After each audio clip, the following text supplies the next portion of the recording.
Un grand merci à tous de nous avoir rejoints ce soir, à la fois pour cette dernière conférence de l'année dans le cadre des rendez-vous du Mont-Valérien, mais aussi, et une chose est importante, c'est la dernière conférence qui sera organisée dans le cadre des rendez-vous du Mont-Valérien à la préfecture. À partir de 2022, nous retournerons dans notre belle salle pédagogique au mémorial du Mont-Valérien, de manière à pouvoir vous y accueillir directement sur site et vous proposer parfois aussi en complément une visite thématique qui pourra accompagner la conférence. Nous sommes d'autant plus contents de vous recevoir ce soir que jusqu'à aujourd'hui midi, nous n'étions pas sûrs de maintenir la conférence en présentiel. Et donc, je vous demanderai d'être particulièrement attentifs à vos masques sur la bouche et sur le nez. Alors, bien évidemment, je donne le très mauvais exemple, mais je le remettrai dès que je me tairai, que je céderai la parole à notre conférencière.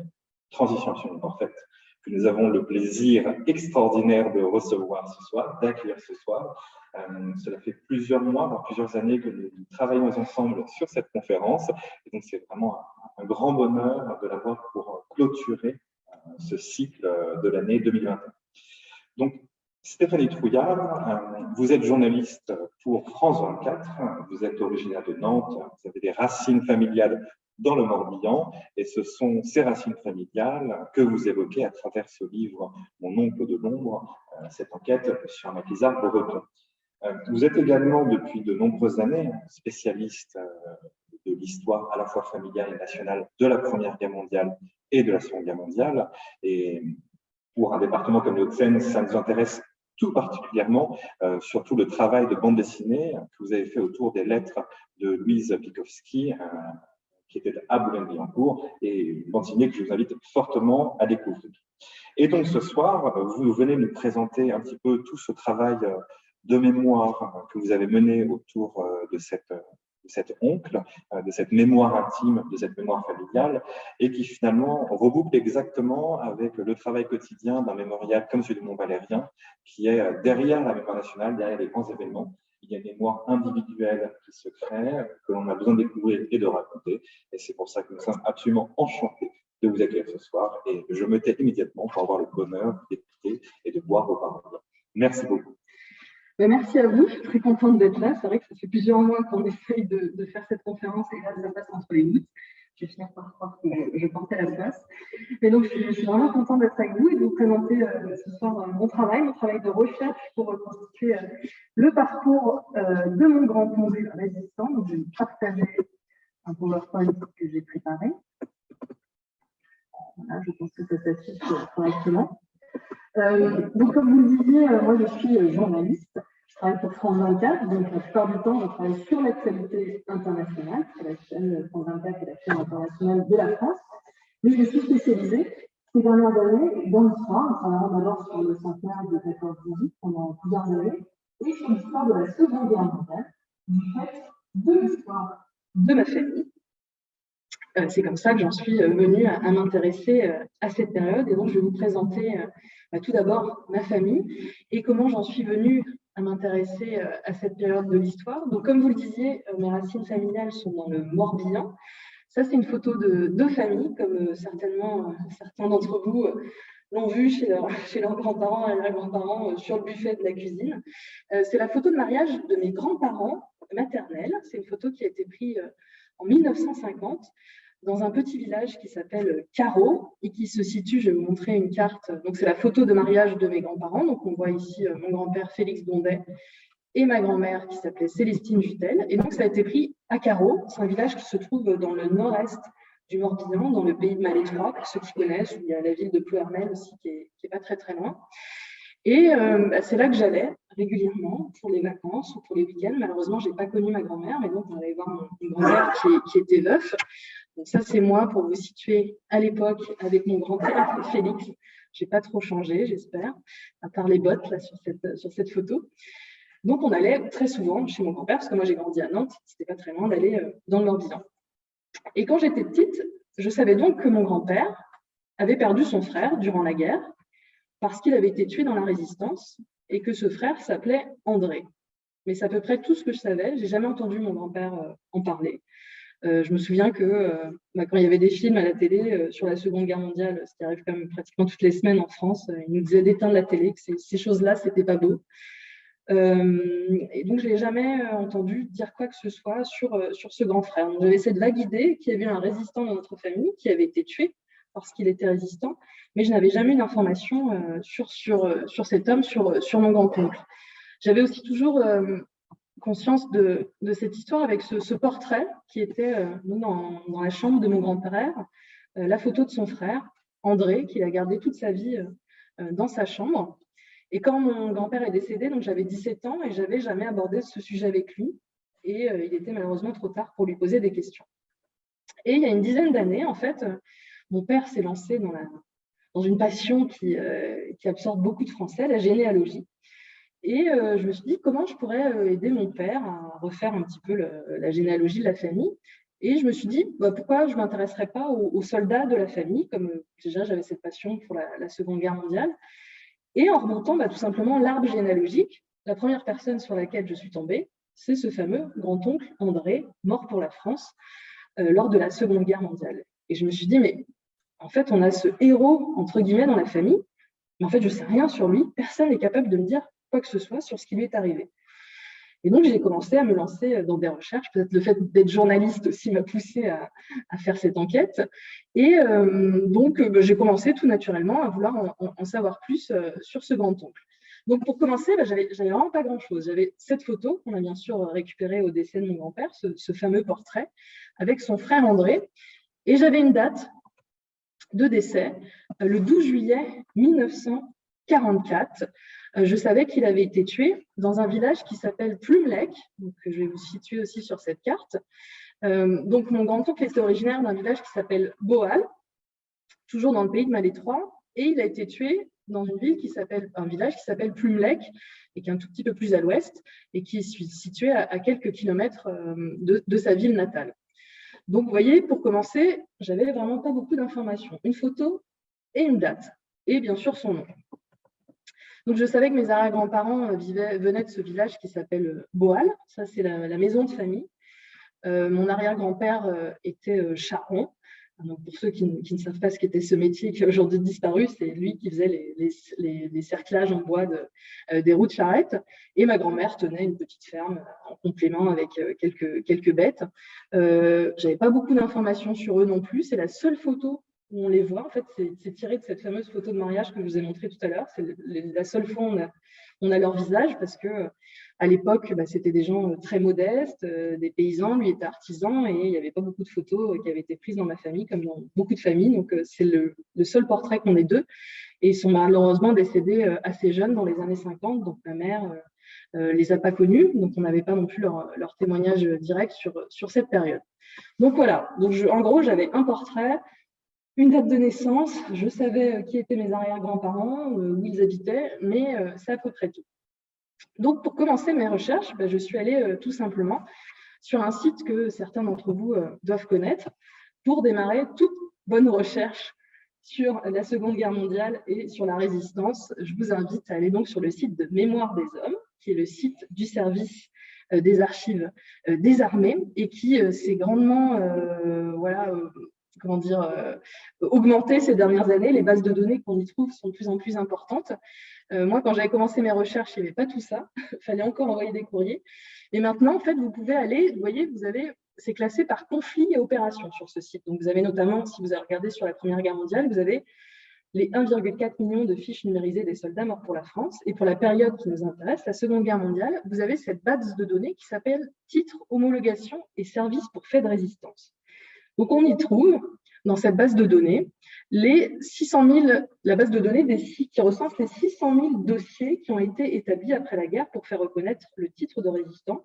Donc, il y avait plusieurs titres. Il y avait Force française de l'intérieur, FFI, Force française combattante, FFC, Force française libre, FFL. Et donc, on peut faire des recherches nominatives pour savoir si les personnes de notre famille ou sur lesquelles on fait des recherches ont un dossier, et ces dossiers se trouvent physiquement au château de Vincennes. Donc, moi, à l'époque, j'avais envoyé un courrier parce qu'il n'y avait pas cette base de données. Donc, vous voyez, c'est assez simple. On peut faire une recherche nominative. On peut faire aussi une recherche par département de naissance, pays de naissance, lieu de résidence. Et donc, on retrouve bien une fiche, un dossier qui a été établi au nom de mon grand-oncle. Donc, on voit que c'est marqué André Louis-Marie Gondet, avec sa date de naissance, donc le village de Boal. Et on voit que lui, il a été reconnu comme membre des Forces françaises de l'intérieur. Donc, il a le statut de FFI. Et ce qui nous intéresse, c'est surtout, vous voyez, c'est marqué COT, avec Service historique de la défense, Vincennes. Et là, vous avez un numéro de dossier. Il se présente toujours de la même façon. C'est des dossiers qui commencent par GR16P suivi de chiffres. C'est toujours la même chose pour ces dossiers de résistants qui se trouvent au château de Vincennes. Je me suis amusée à faire une petite recherche en ce qui concerne les personnes, vous pouvez faire par lieu de naissance. Donc, j'ai cherché pour les personnes qui sont nées à Nanterre et ça nous donne 138 personnes qui sont nées à Nanterre et qui possèdent donc un dossier au château de Vincennes. Après, ce n'est pas forcément des personnes qui ont été reconnues comme résistantes, c'est toutes les personnes qui ont cherché à faire établir ce statut de résistant. Donc, des fois, il y a eu des refus. Et en tout cas, ces personnes-là ont des dossiers au château de Vincennes. Donc, moi, j'ai appris, donc là, c'était le service historique de la défense qui m'avait répondu en me disant « Votre grand-oncle a bien un dossier au château de Vincennes ». Et donc, je me suis rendue au château de Vincennes. Ça va faire 10 ans maintenant, je me suis en début de l'année 2012, donc l'année prochaine, ça fera 10 ans que j'ai commencé ces recherches. Et donc, il suffit de prendre un rendez-vous sur le site du service historique de la défense et de vous rendre au château de Vincennes. Et si vous êtes un peu loin, je dis ça pour les personnes qui nous suivent par Zoom, vous pouvez aussi leur faire une demande de copie et pour le prix des photocopies, ils peuvent vous renvoyer le dossier. Et donc, c'est un lieu, en plus, si vous avez l'occasion d'y aller, c'est un lieu vraiment magnifique, la salle de lecture. Donc, je vous y invite et c'est toujours mieux d'aller voir les archives voilà, en réel plutôt que de recevoir des copies, bien entendu. Et c'est vrai que moi, quand j'y suis allée, finalement, je n'avais pas trop d'attente parce que je me suis dit, bon, mon grand-oncle, c'est un petit FFI du Morbihan, qu'est-ce que je vais trouver dans ce dossier? Peut-être pas grand-chose, en fait. Et donc, je suis allée début 2012 au château de Vincennes et j'ai découvert ce dossier. Donc, c'est des dossiers finalement assez administratifs puisque c'est des dossiers qui ont été faits pour établir le statut de résistant. Donc, vous n'allez pas trouver un roman sur l'histoire de la personne.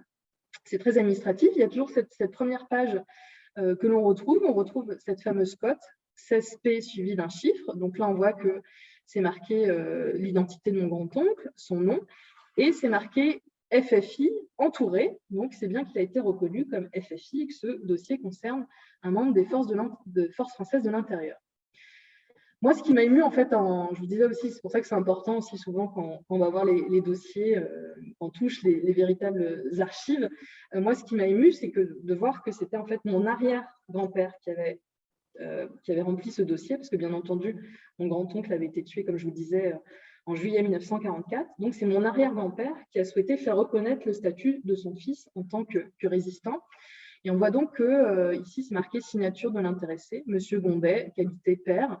Et on voit que ce dossier a été fait en 1948. On voit sa signature. En plus, c'est émouvant parce que moi, j'avais rien de mon arrière-grand-père, donc ça faisait comme s'il me transmettait un petit peu le flambeau. Et c'était émouvant de voir aussi que 4 ans après le décès de son fils, il était toujours en train de remplir ce genre de formulaire pour faire établir le statut de résistance à son fils. Ces dossiers sont aussi très intéressants, bien entendu, parce qu'ils nous donnent surtout des informations sur le parcours de la personne au cours de la Seconde Guerre mondiale et au cours de la Résistance. Et donc, moi, j'ai appris que mon grand-oncle avait été reconnu donc, comme FFI, et surtout qu'il avait fait partie du 8e bataillon et de la 7e compagnie de FFI du Morbihan. Donc, au moment de la libération, c'était aussi organisé sous une forme militaire, et ces FFI faisaient partie de bataillons et de compagnies. Et surtout, j'ai découvert qu'il avait participé au combat de Saint-Marcel.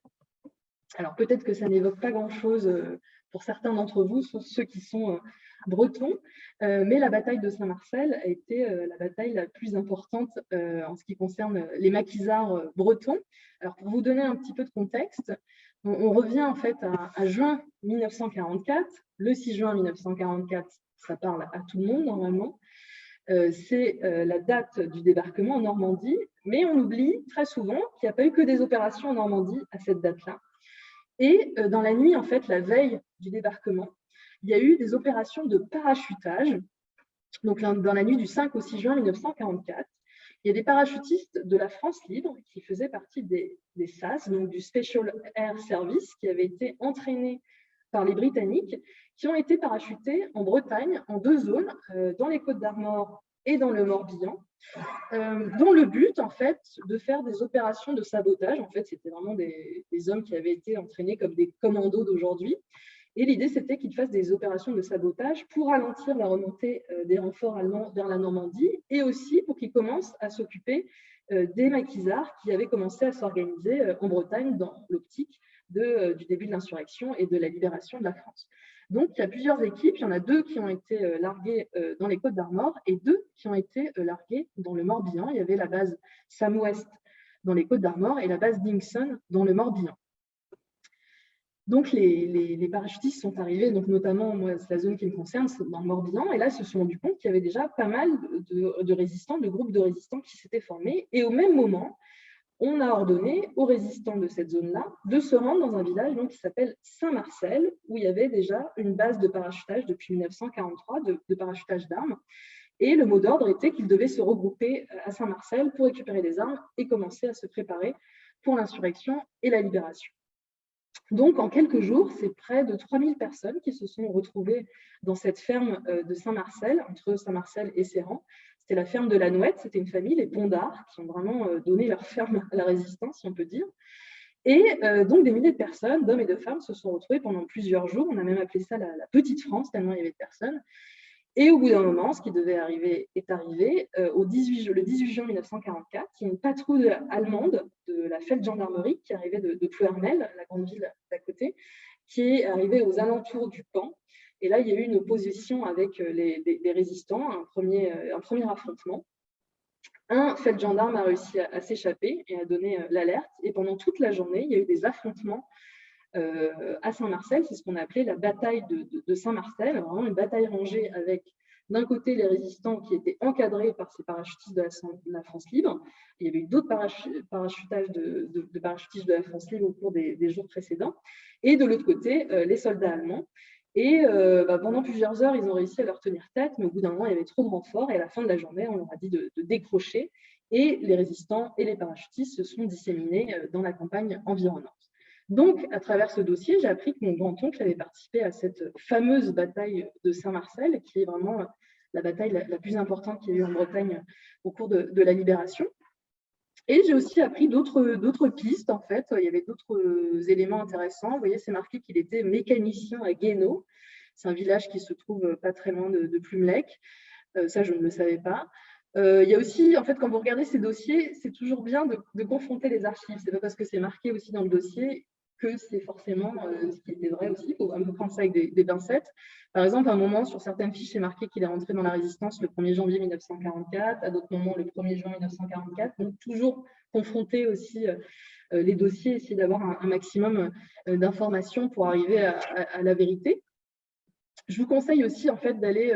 En fait, ce qui est génial avec le site Mémoire des Armes, c'est que c'est un site qui est enrichi très régulièrement et vous avez des bases de données ou des documents qui sont numérisés, qui sont mis régulièrement sur le site. Et l'une des dernières d'une dernière avancée qui a été faite sur le site, vous retrouvez aussi dans Conflits Opérations, vous avez cet onglet qui s'appelle Force française de l'intérieur, où on a numérisé des dossiers qui sont aussi au service historique de la défense au Château de Vincennes et qui concernent des groupes de résistants.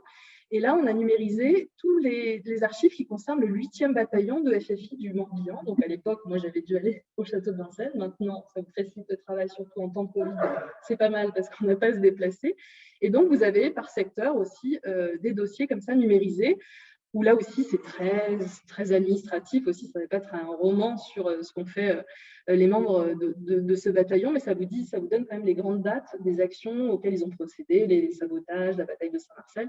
Et c'est aussi très intéressant si vous savez dans quel bataillon se trouvait la personne sur laquelle vous faites des recherches. Donc voilà, j'avais déjà quelques informations. Finalement, moi qui pensais n'avoir pas grand-chose au départ, j'avais quand même quelques pistes pour continuer ces recherches et pour en savoir plus sur mon grand-oncle résistant. Ce que je fais aussi toujours quand je fais des recherches, c'est ce que j'ai fait aussi quand j'ai voulu reconstituer le parcours de cette jeune fille juive qui a été déportée, qui habitait Boulogne-Billancourt, c'est de retrouver des témoins. C'est vrai que les personnes qui ont vécu cette période, malheureusement, sont en train de disparaître. parce qu'elles sont âgées de 90 ans et plus, mais il y a encore des gens qui ont vécu cette période, qui sont encore en vie, ce n'est pas complètement du passé, et on peut encore en retrouver et surtout recueillir leurs témoignages actuellement. Et donc, j'ai essayé de retrouver des gens qui avaient potentiellement rencontré mon grand-oncle ou qui pourraient m'éclairer sur ce qui lui était arrivé. Et j'ai notamment, l'une des premières personnes que j'ai retrouvées, c'est cette femme qui s'appelle Simone Dugalès, qui est toujours en vie. Sur la photo à gauche, c'est Simone quand elle avait 14 ans. Sur la photo à droite, c'est Simone aujourd'hui. Et Simone, en fait, a la particularité, malheureusement, d'avoir assisté au massacre dans lequel mon grand-oncle a été tué. Donc, je vous disais qu'il y avait eu cette fameuse bataille de Saint-Marcel et que les résistants et les parachutistes se sont dispersés à l'issue de cette bataille le 18 juin 1944. Et là, s'est engagé ce qu'on peut appeler une véritable chasse à l'homme. En fait, les forces allemandes ont vraiment piqué au vif d'avoir eu cette première opposition, alors que voilà, on était au début de la libération de la France, et ils ont mis vraiment beaucoup de moyens pour retrouver les résistants et aussi, surtout, les chefs des parachutistes, les officiers des parachutistes qui avaient participé à cette bataille. Et donc, ils se sont lancés dans une chasse à l'homme dans la campagne bretonne. Et malheureusement, mon grand-oncle s'est retrouvé avec l'un des officiers parachutistes qui s'appelait le capitaine Pierre Marienne et qui avait été l'un des héros de cette bataille de Saint-Marcel. Et pendant plusieurs jours, ils se sont cachés dans différents endroits jusqu'à arriver dans une ferme de ce village de Plumelec, un hameau qui s'appelle Kieruel. Et au matin du 12 juillet 1944, en fait, ce sont des soldats allemands secondés par des collaborateurs français qui travaillaient des agents de l'Abwehr, donc des services de renseignement de l'armée allemande, et qui ont trouvé les parachutistes, les résistants et les cultivateurs qui avaient donné asile aux résistants et aux parachutistes. Et ils ont exécuté 18 personnes sommairement en ce matin du 12 juillet 1944. Et cette femme, Simone, était en fait la nièce d'une des familles d'agriculteurs. Et ils ont exécuté les hommes, et donc, dans leur grande bonté, si on peut dire, ils ont épargné les femmes. Et donc, elle a assisté à ce massacre. Et donc, vous pouvez imaginer, en fait, c'était assez surprenant parce que quand je l'ai retrouvée grâce à un site de généalogie, et j'avais d'abord contacté sa fille qui m'a dit qu'au départ, elle était un peu réticente pour en parler. Et finalement, elle a accepté. Et c'était la première fois qu'elle racontait ce qu'elle avait vécu devant sa fille. Sa fille savait qu'elle avait assisté à ce massacre-là, mais c'était la première fois qu'elle verbalisait ça devant elle. Et vous pouvez imaginer, c'est vrai qu'aujourd'hui, heureusement, quand il y a des actes de terrorisme dans notre pays, les victimes sont prises en charge. Il y a ce qu'on appelle des cellules psychologiques, mais elle m'a dit, à l'époque, ce n'était pas le cas. Et elle a commencé sa vie en ayant vécu, bien sûr, ce terrible drame, et elle a dû vivre avec ça toute sa vie sans qu'on lui pose de questions, sans qu'on l'aide psychologiquement. Et donc, c'est bien sûr des événements particulièrement traumatisants. J'ai aussi rencontré ce monsieur qui est malheureusement décédé depuis, qui s'appelait André Danet et qui faisait aussi partie des familles des agriculteurs qui étaient dans ce hameau de Kieruel. Son père a été exécuté ce jour-là. Lui, il avait 17 ans, mais il a réussi. Sa mère lui a dit de s'échapper. Il a réussi à s'échapper in extremis. En fait, ce qui est assez incroyable aussi, c'est qu'il est resté vivre toute sa vie sur les lieux. Donc, les Allemands et les collaborateurs français ont mis le feu aux fermes, mais les habitants sont revenus vivre après bien entendu, après le massacre dans cette ferme-là. J'ai aussi rencontré cette femme qui est aussi décédée depuis. Alors souvent, ça s'est joué à quelques jours près, quelques semaines près, qui s'appelle Augustine Pedrono. Et en fait, j'avais passé des appels à témoins dans le Télégramme et Ouest France. En fait, c'est ce qui est souvent le plus efficace dans la région pour s'adresser notamment aux personnes âgées. Et elle m'avait répondu, elle m'avait dit, mais oui, je connaissais votre grand-oncle, mais il s'appelait pas André Gondet. Et en fait, elle le connaissait sous un faux nom, puisqu'il était parti se cacher dans un village, le fameux village de Guénaud, sous le nom de Jean Le Boal. Donc, il avait pris le nom en fait, de son village natal. Et c'est ça qui est aussi compliqué souvent dans la résistance. C'est que déjà la résistance, c'est l'armée de l'ombre, donc il n'y a pas forcément des documents, et souvent les gens portaient aussi de faux noms dans la clandestinité, donc ça complique aussi souvent les choses pour retrouver des documents et des informations. Donc j'ai poursuivi mes recherches et j'ai essayé de comprendre comment mon grand-oncle s'était engagé dans la résistance. Là, vous voyez, c'est une plaque qui se trouve dans l'église de Boal, son village natal, où il y a son nom qui est notifié avec d'autres personnes qui sont mortes au cours de la Seconde Guerre mondiale. J'ai notamment été donc aux archives départementales, qui sont de très bonnes sources aussi pour trouver des informations sur la résistance, parce que je vous parlais des dossiers de résistance qui se trouvent au château de Vincennes, au service historique de la Défense au château de Vincennes. Il y a d'autres dossiers qui se trouvent aux archives départementales, comme les dossiers de combattants volontaires de la résistance. Donc, c'est un autre statut qui a été établi après-guerre, parce que le statut dont je vous parlais, qui se trouve au service historique de la Défense, était assez restreint. Donc, on a voulu élargir à plus de personnes. Et donc, on a fait le statut de combattant volontaire de la résistance. Il fallait prouver qu'en fait, on avait moins de mois dans la résistance. Et donc, ces dossiers se trouvent aux archives départementales. Là encore, c'est très administratif, ainsi, juste voilà, pour établir ce statut qui permettait d'obtenir certains droits. Souvent, ce qu'on oublie aussi aux archives départementales, c'est qu'il y a des fonds assez intéressants dont on n'a pas forcément connaissance, c'est les fonds privés. Il peut y avoir d'anciens résistants qui ont déposé leurs archives personnelles à leur décès ou leur famille. Et il y a aussi des fonds très intéressants qui sont les fonds du comité d'histoire de la Seconde Guerre mondiale qui avait été établi dans les années 50 pour chaque département. Et l'idée était de recueillir des témoignages et d'écrire finalement l'histoire de ce conflit pour chaque département. Et pour le Morbihan, c'est un monsieur qui s'appelait Roger Leroux qui a fait ce travail, vraiment un travail colossal de recueil, de témoignages, de documents d'archives. Et il avait écrit un livre qui avait été publié à la fin des années 70 qui s'appelait Le Morbihan en guerre. Et ce monsieur qui a fait tout ce travail a surtout mis ses archives privées aux archives départementales du Morbihan. Et là, c'est vraiment une mine d'informations puisqu'on a vraiment accès à toute son enquête qu'il a fait pour établir ce qui s'était passé dans le Morbihan durant la guerre. D'autres archives aussi que j'ai pu consulter, c'est les archives judiciaires. Donc, comme je vous le disais, mon grand-oncle a été fusillé lors d'un massacre et qui a été considéré comme un crime de guerre, puisque les parachutistes avec lesquels il a été tué étaient en uniforme au moment où ils ont été exécutés. Donc, ça a été considéré comme un crime de guerre. Donc, il y a eu, bien entendu, une enquête pour établir les responsabilités et qui avait commis ce crime de guerre. Et ces archives se trouvent donc aux archives départementales. Là, il y a une petite subtilité d'Ille-et-Vilaine, puisque les archives judiciaires qui concernent la Bretagne se trouvent aux archives départementales d'Ille-et-Vilaine. Et donc, j'ai pu consulter ce dossier, puisque certains des collaborateurs français qui ont participé à ce massacre ont été jugés à Rennes en 1946 et fusillés à Rennes. Et donc, vous avez notamment, là, c'était très émouvant aussi, il y a un procès verbal de la gendarmerie où les gendarmes vont voir en fait mon arrière-grand-père. Donc là, j'avais le témoignage direct de mon arrière-grand-père et lui demande ce qu'il sait sur ce qui est arrivé à son fils au cours de la guerre. Donc, c'était vraiment très émouvant. C'est comme si mon arrière-grand-père, finalement, me parlait à travers ces archives. D'autres archives auxquelles on ne pense pas toujours aussi, en fait, il faut vraiment aller piocher un peu partout, c'est les archives de l'Église. C'est vrai que les vies de nos familles ont été, beaucoup concentrées aussi autour de l'Église à l'époque, et notamment en Bretagne. Et on ne pense pas toujours aller aux archives du presbytère, qui regroupent beaucoup de documents très intéressants. Et donc, moi, je suis allée aux archives du presbytère de Malétroit, donc la ville importante dans la zone qui me concerne.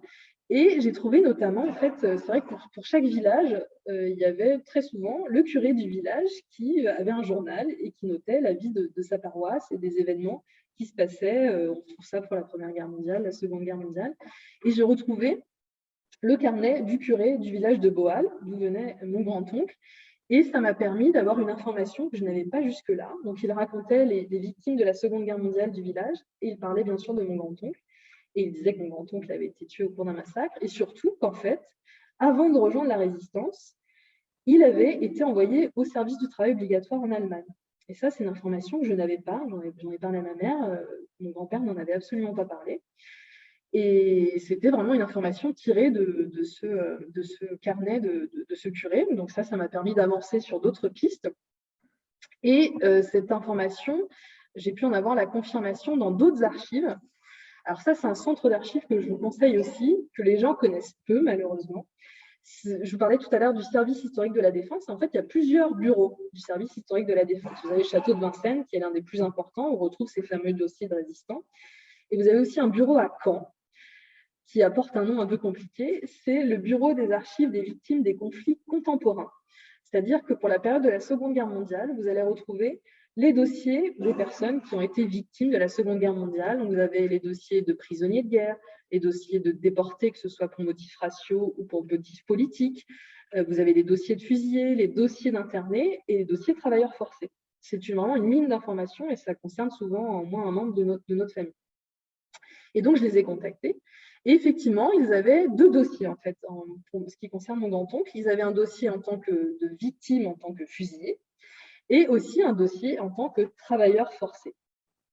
Et donc, ça, c'était un moment très intéressant aussi parce que ça m'a permis de savoir où il avait été envoyé en Allemagne. Donc, je vous invite à contacter le service historique de la Défense à Caen parce qu'il y a des dossiers vraiment très précieux. Autre chose aussi qu'on oublie souvent, c'est les ouvrages locaux. Donc, en fait, il y a souvent un ancien instituteur, un curé qui a écrit le livre du village. C'est souvent des livres qui ont été auto-édités, qu'on peut retrouver sur Internet, mais c'est souvent des mines d'informations parce que ce travail historique a été fait. Donc, j'ai retrouvé aussi des informations pour le village de Boal. En fait, c'était un ancien curé qui avait fait un livre sur l'histoire de la ville. Si vous devez aller, si la personne sur laquelle vous travaillez a été en Allemagne pour X raisons, que ce soit travail forcé, déportation, il y a aussi un site que les gens ne connaissent pas forcément. C'est le site des archives d'Arolsen. Donc, Arolsen, c'est une ville qui se trouve au centre de l'Allemagne et dans laquelle les Alliés ont regroupé à la fin de la guerre des documents sur les personnes qui avaient été déplacées au cours du conflit. Et c'est vraiment des millions de documents. Et ce qui est formidable, avant, il fallait leur faire une demande de recherche et ça prenait souvent 6 mois ou plus. Et maintenant, en fait, ils ont fait toute une campagne de numérisation. Donc, c'est long parce que c'est des millions de documents. Et vous pouvez faire une recherche nominative pour savoir si la personne sur laquelle vous faites des recherches a des documents aux archives d'Arolsen. Et en ce qui concerne mon grand-oncle, j'ai retrouvé aussi cette fiche donc, de travailleurs forcés. Alors, des fois, il peut y avoir aussi des problèmes d'orthographe. Ça a été le cas pour mon grand-oncle, ça a compliqué mes recherches. Vous voyez, c'est marqué Goudet au lieu de Gondet. Donc pendant un moment, ils n'avaient pas retrouvé la bonne fiche. Donc on voit sa religion catholique et on voit là surtout les entreprises dans lesquelles il a travaillé. Donc il a été envoyé près de Karlsruhe en Allemagne. Il a travaillé pour plusieurs entreprises et finalement il est revenu en France pour une permission et c'est là qu'il est parti dans la clandestinité parce qu'il n'a pas voulu retourner en Allemagne et qu'il s'est engagé dans la résistance. Donc voilà pour mes recherches. Et en fait, j'ai aussi voulu essayer de comprendre pourquoi en fait, il y avait ce silence aussi dans ma famille. Pourquoi, puisque mon grand-oncle, bon, c'est plutôt héroïque, il est mort pour la France en tant que résistant. Pourquoi mon grand-père n'avait pas voulu nous en parler et transmettre cette mémoire? Et j'ai finalement compris parce que c'était aussi une mémoire effectivement très douloureuse. Mon grand-père avait perdu son frère alors qu'il n'avait que 19 ans. André en avait 23. Et les détails aussi, je pense qu'il a voulu aussi nous épargner les détails. Je ne sais pas s'il aurait été très content de savoir que j'avais passé plusieurs années à faire ces recherches. Et ce qui est terrible aussi dans cette histoire, c'est que ce massacre est aussi documenté de manière photographique. Donc, vous avez une photo derrière vous qui a été prise le jour du massacre. Et les personnes qui posent sur cette photo sont donc les collaborateurs français, les agents de l'Abwehr qui ont participé à ce massacre et qui, comme on ne peut pas dire autre chose, comme après une partie de chasse, posent devant les corps des personnes qui viennent d'exécuter, donc les 18 personnes, les résistants, les parachutistes et les cultivateurs. Donc moi, quand j'ai découvert cette photo, vous imaginez, en fait, voilà, là, j'ai vraiment compris aussi voilà, que mon grand-père avait voulu nous épargner ces détails vraiment sordides. J'ai aussi voulu comprendre aussi au cours de ces recherches qui étaient ces hommes, en fait, parce que là, on est vraiment, c'est des Français qui tuent d'autres Français. Hein, c'est pas, on ne va pas dire c'est les méchants Allemands d'un côté et les gentils Français de l'autre. Là, c'est des Français qui tuent d'autres Français. Et j'ai aussi essayé de retracer le parcours, notamment de cet homme qui s'appelait Louis-Maurice Zeller et qui fait partie de ces hommes qui sont sur la photo précédente et qui a eu un destin assez extraordinaire, mais pas dans le bon sens. En fait, c'est un ancien officier français qui a notamment la Croix de guerre et 2 citations lors de la Première Guerre mondiale. Il était lieutenant de vaisseau et qui a été dans les années 20 radié de l'armée puisqu'il avait eu quelques problèmes de consommation d'opium. Après, il est devenu journaliste. Au début de la Seconde Guerre mondiale, il a essayé de réintégrer l'armée, mais vu ses états de service, on lui a dit non. Et lui, il avait sa belle famille avait une maison en Bretagne. Et un jour, il a manqué de se noyer. C'était dans une ville, près d'une ville qui s'appelle Erquy. Et il a été sauvé de la noyade par 2 soldats allemands avec qui il a sympathisé.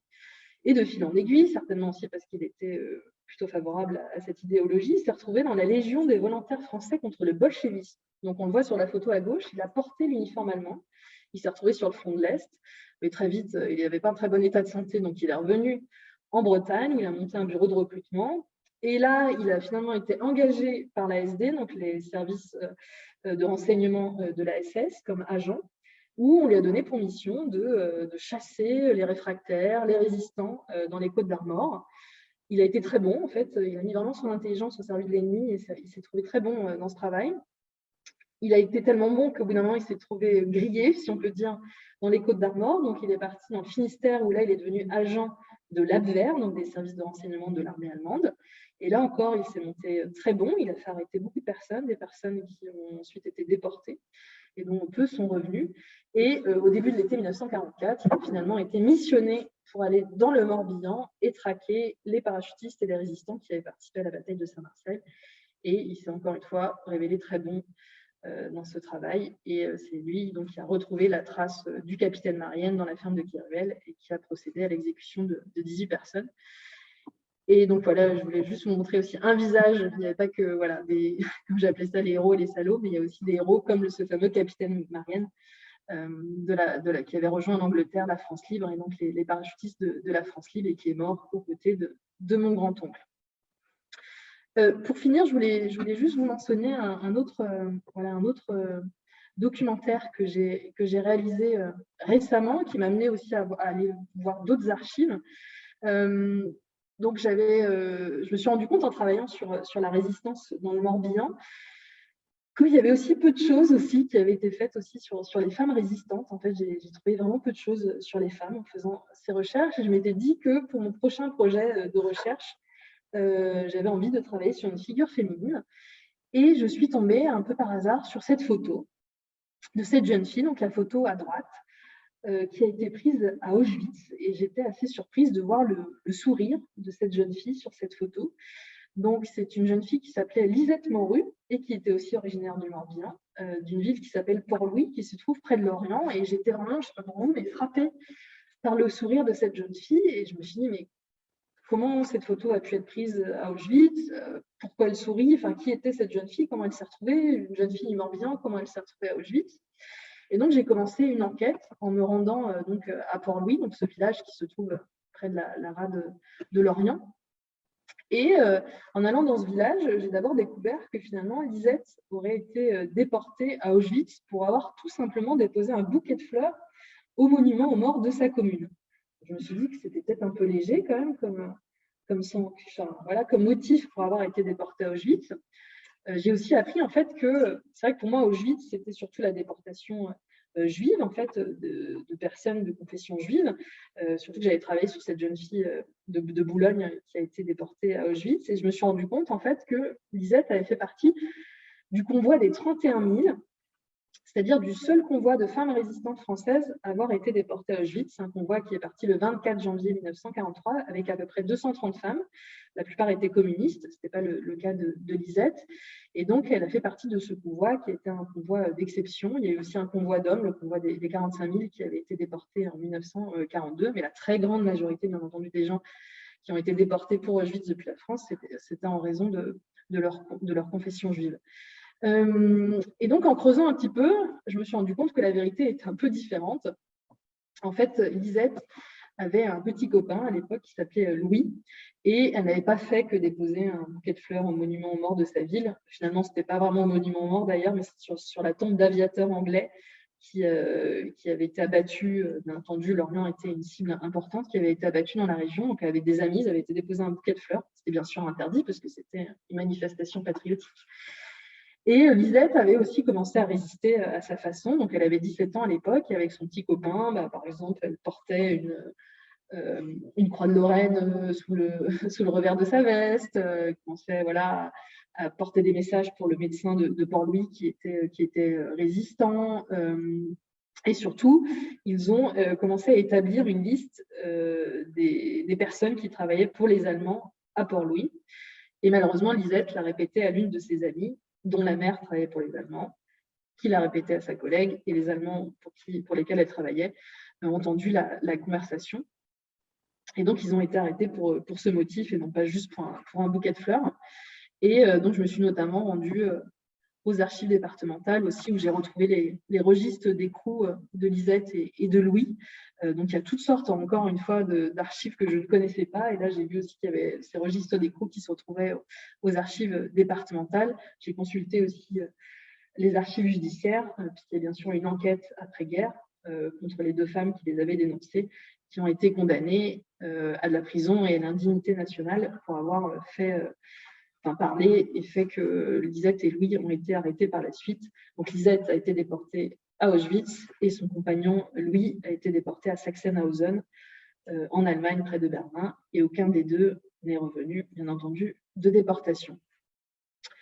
Donc on voit que c'est encore des sujets encore assez sensibles, et j'ai compris qu'à Port-Louis, au départ, en fait, pas grand monde voulait me parler de cette histoire parce qu'il y avait bien sûr cette dénonciation et que c'était des personnes du village qui avaient dénoncé Lisette et Louis, que c'était encore un sujet très sensible. Et je m'en suis rendu compte aussi avec mon grand-oncle que c'était encore une mémoire très vivante, parce qu'il y a encore des gens qui ont vécu cette période et qui sont encore en vie. Que des choses ne sont pas toujours réglées, notamment sur des histoires de dénonciation qui a parlé. Par exemple, pour le massacre de Kirwell, c'est aussi des informations qui ont mené les agents de l'Adver à cette ferme et que ce n'est pas encore toujours très bien établi sur qui a donné ces informations. Donc, c'est une mémoire encore qui a du mal à cicatriser. Mais en tout cas, moi, j'étais contente d'avoir permis de retracer le parcours de mon grand-oncle et finalement de redonner vie à un fantôme. Et je n'ai pas seulement fait qu'écrire ce livre qui lui est consacré, j'ai essayé aussi de marquer son histoire, si on peut dire, dans l'espace public. Je me suis rendu compte qu'il n'y avait rien qui portait son nom dans son village. Donc, j'ai demandé à la mairie du village de Boal s'il pouvait y avoir quelque chose qui porte son nom, parce que c'était le seul FFI de son village à avoir perdu la vie au cours de la guerre. Et c'est ce que j'ai obtenu en 2017. En fait, il y a un chemin qui porte désormais son nom. Au départ, ils voulaient changer le nom d'une rue. Je me suis dit, bon, les gens ne vont pas être très contents si on commence à changer les adresses.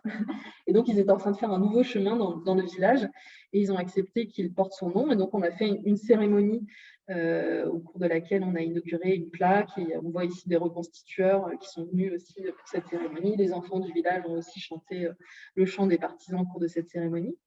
Et je me suis aussi rendu compte d'une chose, c'est que mon grand-oncle n'avait pas eu toutes les décorations auxquelles il pouvait prétendre, et notamment la médaille de la Résistance. Donc, on a beaucoup parlé ces dernières semaines des Compagnons de la Libération, avec le décès du père Germain, qui a été inhumé au Mont Valérien le 11 novembre dernier. Donc, la première médaille qui a été instituée par le général de Gaulle, c'est la Croix de la Libération dès 1940, et donc qui a concerné 1038 personnes, et dont Hubert Germain était le dernier encore en vie. Et il y a eu également la médaille de la Résistance qui a été instituée en 1943. Et ce que je ne savais pas, c'est qu'on peut toujours y prétendre. En fait, les personnes qui ont été tuées pour des faits de résistance ou déportées pour des faits de résistance, qui sont morts au cours de la guerre pour ces faits de résistance, peuvent encore y prétendre. Et donc, j'ai fait un dossier. Donc là, j'ai regardé, par exemple, vous pouvez voir aussi sur le site Mémoire des Hommes, les personnes qui ont eu la médaille de la Résistance selon leur ville de naissance aussi. On voit que pour Nanterre, il y en a 19. Et donc, j'ai déposé un dossier pour que soit attribuée la médaille de la Résistance à mon grand-oncle. Donc, ça concerne 65 000 personnes, à titre posthume, bien entendu. Et donc, en 2018, donc ça dure à peu près 2 ans, il faut déposer un dossier auprès de l'Ordre de la Libération, qui a une commission, 1 ou 2 commissions par an. Après, ça retourne au ministère des Armées, il faut que ce soit aussi validé. Et après, bien sûr, c'est un décret qui est validé par le président de la République. Et donc, en 2018, mon grand-oncle a reçu la médaille de la Résistance à titre posthume. Donc, je présente cette médaille de la Résistance. Vous connaissez peut-être la Croix de la Libération qu'on a vue dernièrement, qui est verte et noire. Et la médaille de la Résistance est rouge et noire, et on retrouve bien sûr la Croix de Lorraine. Et en 2019, il y a eu une cérémonie, donc c'est à l'Ordre de la Libération, où la médaille de la Résistance a été attribuée à titre posthume à mon grand-oncle. Et c'est mon neveu, Evan, qu'on voit sur cette photo, qui a reçu la médaille de la Résistance pour mon grand-oncle, bien entendu. Souvent, en fait, ils les remettent à des enfants dans l'idée d'une transmission. Et ce qui était très émouvant aussi, c'est qu'on voit derrière sur cette photo 2 médaillés de la Résistance. Donc, dans l'idée de cette transmission entre la nouvelle et l'ancienne générations. Et donc, on peut encore honorer la mémoire de ces personnes de différentes manières, que ce soit demander des attributions de noms de rue, notamment pour les femmes résistantes, parce qu'il y en a très peu qui en ont eu, ou demander aussi des médailles, c'est encore possible, en tout cas avec la médaille de la résistance. Je pense qu'on en arrive à la fin de la présentation. Donc voilà, au bout de ce long cheminement, tout ce que j'avais pu faire pour mon Ganton, finalement, vous voyez, je suis partie d'une simple photo, d'une simple date. Il y a eu tout un cheminement. Je ne pensais pas qu'en tirant au fil, j'arriverais à toutes ces choses et surtout à finalement honorer sa mémoire. Et je pense à transmettre aussi aux nouvelles générations, à son arrière-petit-neveu, aujourd'hui, la mémoire de ce Ganton, dont la mémoire n'avait pas, on ne peut pas dire qu'elle avait été oubliée parce que c'était trop douloureuse, mais voilà, on a pu lui redonner vie après toutes ces années. Voilà.